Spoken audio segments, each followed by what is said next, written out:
देवी इस समय राम के रूप में नारायण मनुष्य रूप में अवतरित हुए।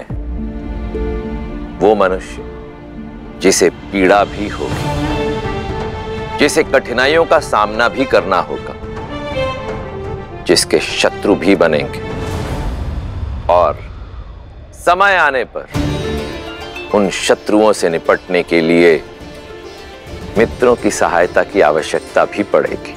पर ऐसा कौन है जो श्री राम की सहायता कर पाने में सक्षम हो?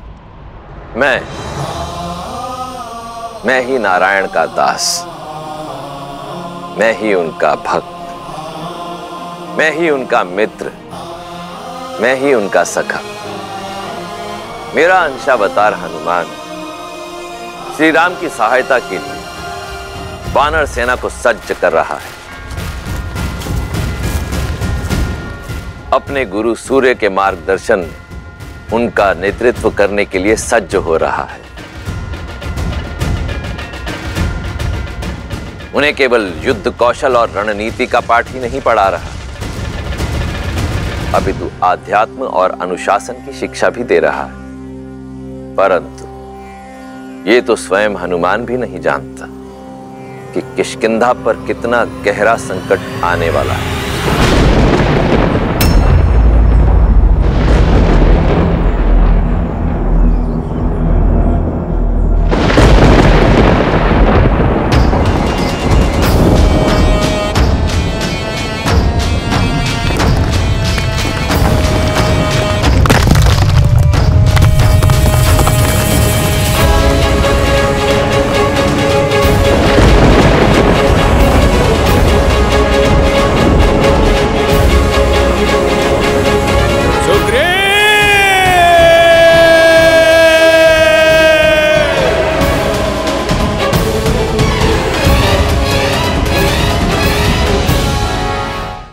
अनुपम, अब ये भोजन पदार्थ किष्किंधा के भंडारे में रख दो ताकि आने वाली वसंत ऋतु पे किसी भी वानर को भूख का सामना ना करना पड़े। चलो दल, जल्दी चलो। अद्भुत हनुमान।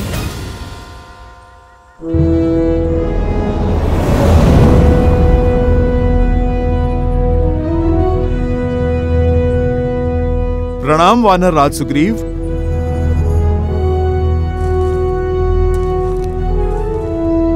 सेनापति हनुमान, अद्भुत है आपकी सूझबूझ और धन्य है हम कि हमें आपके जैसा सेनापति मिला। आपकी सूझबूझ के कारण हमें नया जीवन दान मिला। बीते वर्षों में जब जब भारी वर्षा हुई है तब तब राज्य में अन्न का अकाल पड़ा, किंतु अब ऐसा नहीं होगा।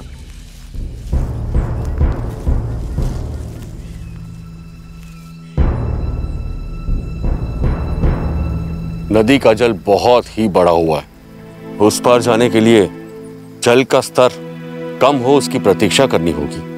महाराज सुग्रीव, जो निराशावादी होते हैं वो परिस्थिति अनुकूल होने की प्रतीक्षा करते हैं। जो कर्म पे विश्वास करते हैं वो परिस्थितियों को अनुकूल कर लेते हैं। नल, नील,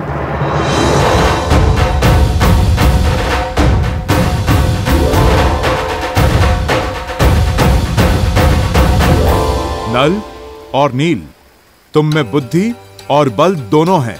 मैंने देखा है तुम्हें वृक्ष की बेलों से वृक्षों के बीच सेतु बनाते हुए। तो चलो आज इस नदी पार हम सेतु बनाते हैं। जो आज्ञा सेनापति।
अति उत्तम नल और नील, तुम दोनों वानर समाज के रत्न हो।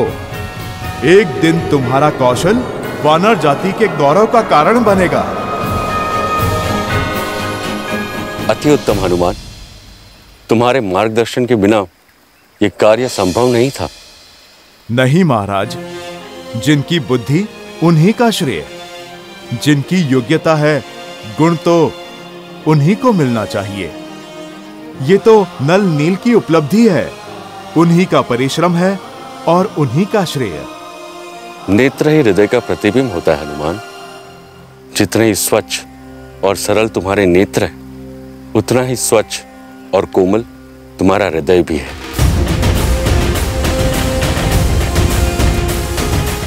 आपको सच में हमारा बनाया सेतु अच्छा लगा सेनापति? अवश्य, इसमें एक बड़ी अच्छाई भी है और एक कमी भी।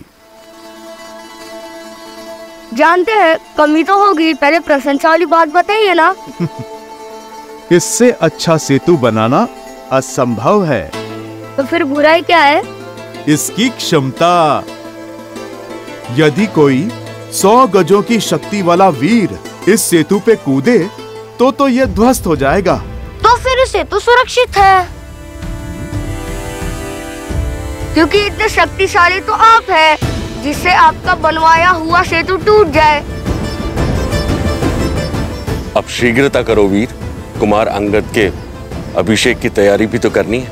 आप चिंता क्यों कर रहे हैं महाराज? जो तैयारियां हमने की हैं, आप चलकर तनिक उन्हें देख तो लें। मैं भूल क्यों जाता हूँ कि मेरे साथ हनुमान जी हैं। चलिए।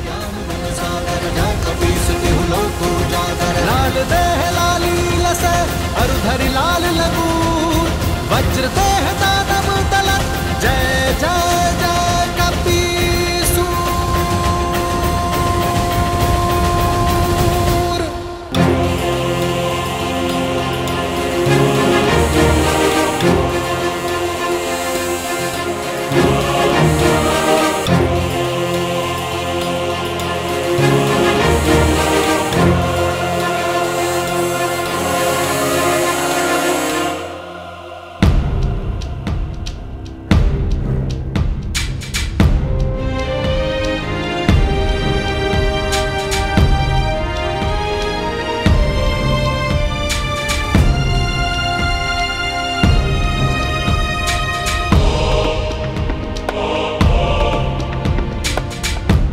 हनुमान, तुमने तो किष्किंधा को स्वर्ग जैसा सजा दिया।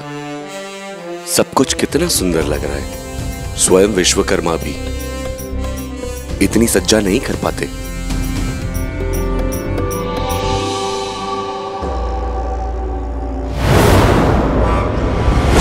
दोस्त, कहां बड़े चले जा रहे हो?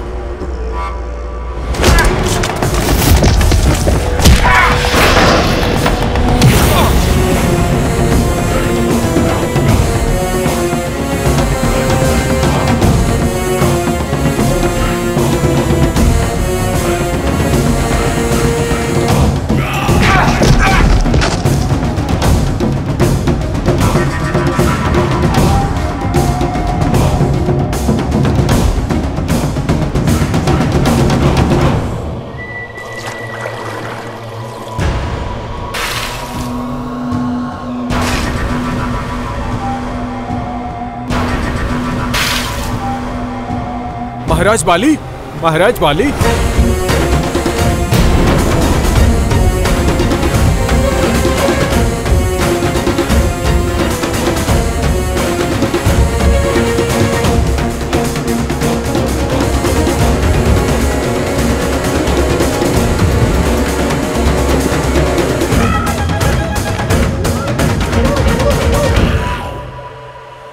सुग्रीव!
ये तो इंद्रदेव का रथ है।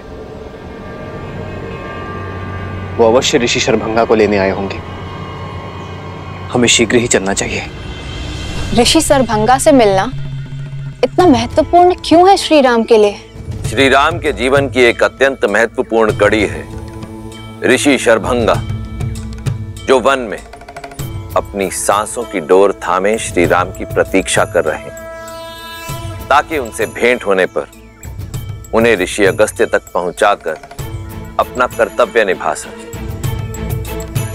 अद्भुत है ऋषि शरभंगा की कर्तव्य परायणता, जहां वो अपना कर्तव्य निभाने के लिए स्वयं देवराज इंद्र के स्वर्ग आने की मनुहार को भी कई बार ठुकरा चुके हैं।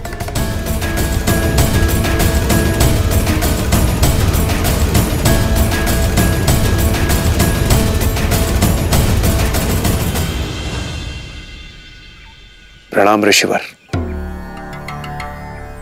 ऋषिवर, अब बस कीजिए। अपने सुकर्मों का फल भोगने हेतु मेरे साथ स्वर्ग चलिए। सदैव की तरह इस बार भी मैं आपके समक्ष अपने रथ के साथ उपस्थित हुआ हूं, और हर बार आप मुझे किसी तर्क में उलझाकर पुनः राम की प्रतीक्षा में जुट जाते हैं। जब मोक्ष का अवसर हो तो स्वर्ग का मोह निरर्थक है देवराज। मेरे जीवन का अंतिम उद्देश्य तो अपनी निर्जीव शरीर को श्री राम के चरणों में निछावर करना ही है, और श्री राम अवश्य आएंगे।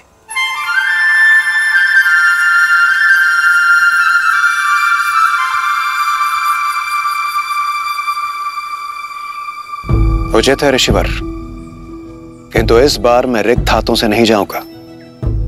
आपको मेरे साथ स्वर्ग चलना ही होगा।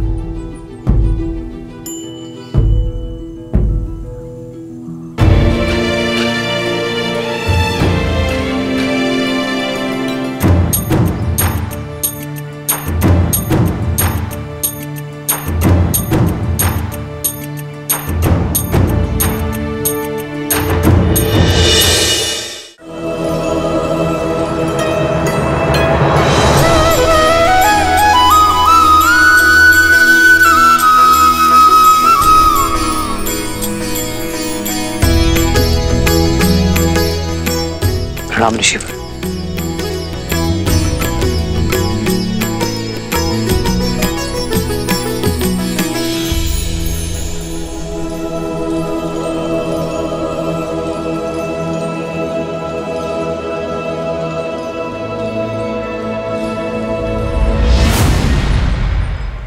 बैठिए ऋषिवर, बैठिए। राम, आप आ गए। आपने मेरी पुकार सुन ली। सहस्त्रों वर्ष से आपकी प्रतीक्षा में मर मर के जी रहा हूं। आपके दर्शन की अभिलाषा अपने श्वासों को रोके बैठा हूं, ताकि अपना कर्तव्य निभा सकूं, आपको मार्ग दिखा सकूं।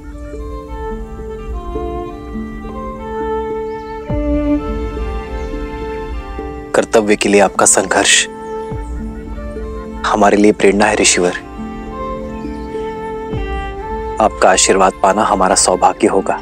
मृत्यु पाने से पहले आपके मार्गदर्शन का दायित्व मिला था, अब जिसे निभाकर शांति से मर सकता हूं। राम, अपने कर्तव्य, अपने उद्देश्य की पूर्ति के लिए आपको ऋषि अगस्त्य से मिलना होगा, किंतु उनसे मिलना इतना सरल नहीं। वो दंडकारण्य में किसी गुप्त स्थान पर रहते हैं, इस जग से, इस हिंसा से दूर। उनकी खोज के लिए सर्वप्रथम उस वृक्ष को खोजना होगा जिसका मुख मनुष्य जैसा है। वही उनका मार्ग बताएगा। ऋषि अगस्त्य वो दीप है जो रावण और उसके सेनापति घर के अंधकार को समाप्त करने का मार्ग प्रज्वलित कर सकते हैं। अब मुझे अपनी गोद में सर रखकर मोक्ष दीजिए प्रभु, मोक्ष दीजिए। बहुत थक चुका हूं।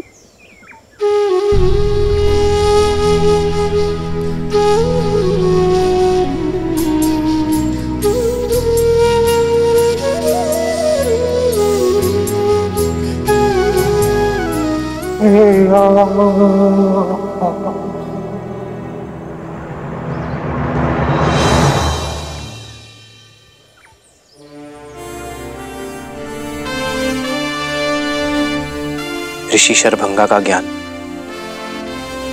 सदा हमारा मार्गदर्शन करता रहे।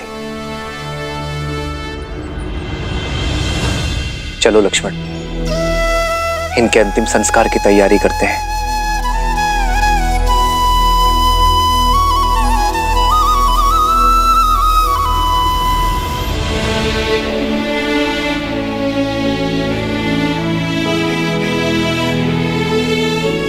श्री राम, मेरा एक निवेदन स्वीकार करें। मेरे इस रथ को अपने साथ ले जाइए। इस मायावी वन में यह आपका सहायक बनेगा। प्रस्ताव के लिए धन्यवाद देवराज। आप हमारे पिताश्री के मित्र हैं और एक मित्र होने का कर्तव्य निभा रहे हैं, पर मुझे आपके दिव्य रथ की आवश्यकता नहीं है। मैं तो स्वयं कर्तव्य रथ पर सवार हूं, और फिर इस वन की माया की काट कोई शस्त्र, अस्त्र या फिर रथ नहीं, सत्य और सतर्कता है। मैं और लक्ष्मण अपना उद्देश्य अपने बल पर पूर्ण करेंगे। मेरा धर्म मुझे उचित मार्ग छोड़ सरल मार्ग चुनने की अनुमति नहीं देता, फिर चाहे वो कितना भी कठिन क्यों ना हो। मैं वही मार्ग चुनूंगा जो मार्ग नियति ने मेरे लिए चुना है। जैसे आपकी इच्छा श्री राम, किंतु जब भी आवश्यकता होगी और जब भी आप स्मरण करेंगे, मेरा यह रथ सारथी के साथ आपके सम्मुख प्रत्यक्ष होगा। आशा करता हूं सेवा का एक अवसर आप मुझे अवश्य देंगे।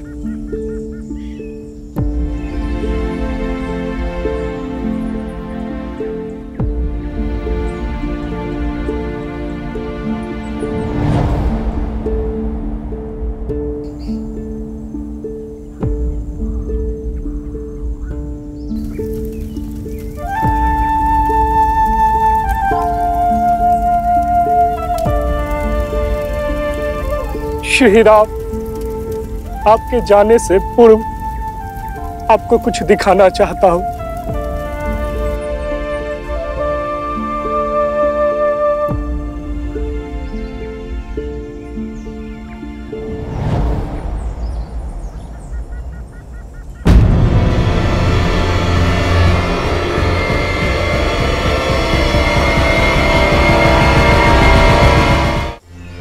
ये वायु के साथ उड़ती भस्म किसकी?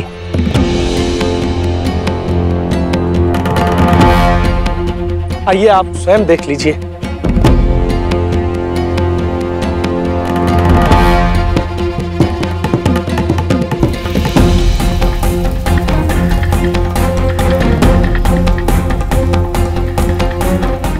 ये उन निर्दोषों की अस्थि भस्म है जो राक्षसों की भूख का शिकार हुए हैं।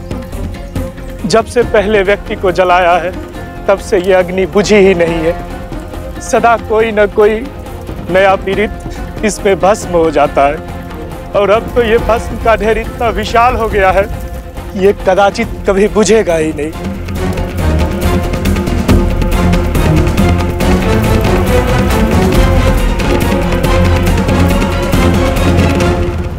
वचन है दशरथ नंदन राम का, इस वन को खर के प्रकोप से मुक्त करूंगा। इस वन में बसने वाले हर एक राक्षस का संहार करूंगा। दंडकारण्य में धर्म और शांति स्थापित करूंगा।